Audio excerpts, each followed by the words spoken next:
Nous voyons des patients qui viennent vous voir pour une prise en charge cardiovasculaire. Et souvent, les gens sont adressés parce que il faut leur faire un électrocardiogramme, il faut faire une échographie cardiaque, il faut ajuster le traitement. Et quand vous les interrogez, ils ont des plaintes du type douleur au mollet à la marche.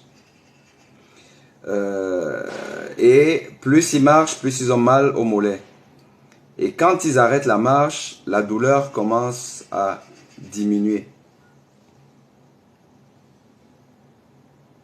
Et d'ailleurs, si vous allez plus loin, vous allez vous rendre compte que certains ont même déjà eu des examens de l'imagerie Doppler qu'on appelle le Doppler des membres inférieurs, le Doppler vasculaire des membres inférieurs.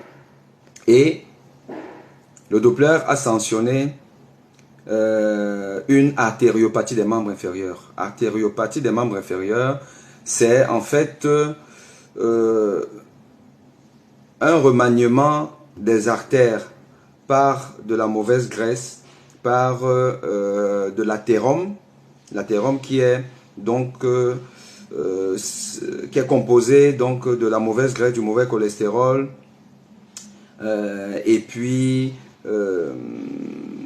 des plaquettes, donc c'est des thrombocytes et d'autres éléments de la fibrose, et tout ça va finir par rétrécir la lumière des artères. Donc le sang ne circulera pas normalement au niveau des artères des membres inférieurs. Donc plus vous marchez, plus vous avez besoin de l'apport de sang.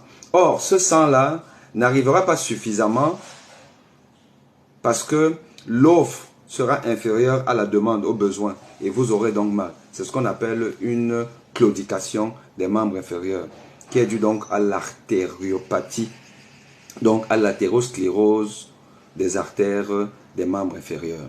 Et quand vous avez donc ce rétrécissement des artères, donc c'est un vieillissement des artères des membres inférieurs, il est possible que vous en ayez aussi au niveau du cœur.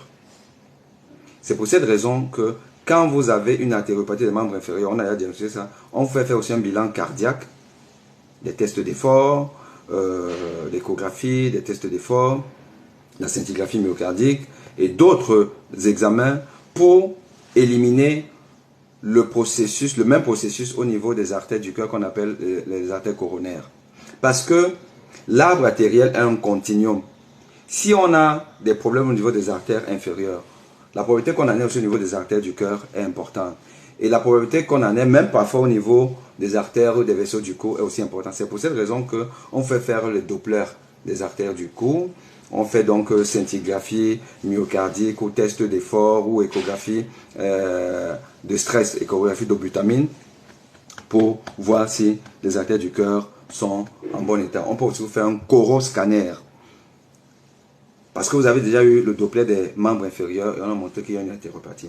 Et sachez une chose, c'est que il y a des facteurs qui entretiennent la maladie des artères, l'athérosclérose des artères. Il y a des facteurs qui entretiennent, c'est des facteurs d'entretien. Parmi ces facteurs d'entretien, il y a les facteurs de risque classiques que sont le diabète, l'hypertension artérielle, l'obésité et la sédentarité, le fait de ne pas faire du sport, d'être gros, d'être hypertendu, d'être diabétique.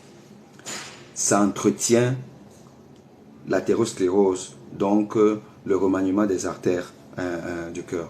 Mais le facteur le plus important, et c'est là où je voudrais vraiment m'appesantir, le facteur le plus important d'artérosclérose, d'entretien d'une mauvaise circulation du sang au niveau des artères des membres inférieurs, même du cœur et du cerveau, c'est le tabac. Le tabac. La cigarette est le facteur d'accélération de la maladie des artères, le vieillissement des artères, l'athérosclérose des artères. Le tabac est le facteur accélérateur le plus puissant. Ça veut dire quoi? Ça veut dire que si vous fumez, et que vous avez la chance de ne pas avoir un cancer du poumon, de ne pas avoir une artériopathie des membres inférieurs, de ne pas avoir un AVC, de ne pas avoir un infarctus. Bon, écoutez, si vous voulez continuer à fumer, fumez. Si vous avez un de ces éléments-là, une de ces complications, et que vous fumez, vraiment arrêtez la cigarette. Si vous n'arrêtez pas, le processus va s'accélérer. Il va s'accélérer. Quels que soient les traitements qu'on veut vous donner. Parce qu'en général, ce qu'on donne, c'est on donne les anti-agrégants plaquettaires. L'aspirine à petite dose, la série nourrisson, le clopidogrel, ou le Plavix, ou d'autres anti-agrégants plaquettaires aujourd'hui, tels que le ticagrelor, et ainsi de suite. On peut vous donner ça. On vous donne beaucoup d'autres molécules. On vous donne les statines, donc pour le mauvais cholestérol, on peut vous donner tout ça, mais ça ne sert à rien si vous fumez. Pire, on va même vous revasculariser, c'est qu'on va aller avec des sondes au niveau de l'artère fémorale. On va là-bas pour dilater les artères. On met des ressorts qu'on appelle des stents au niveau des membres inférieurs.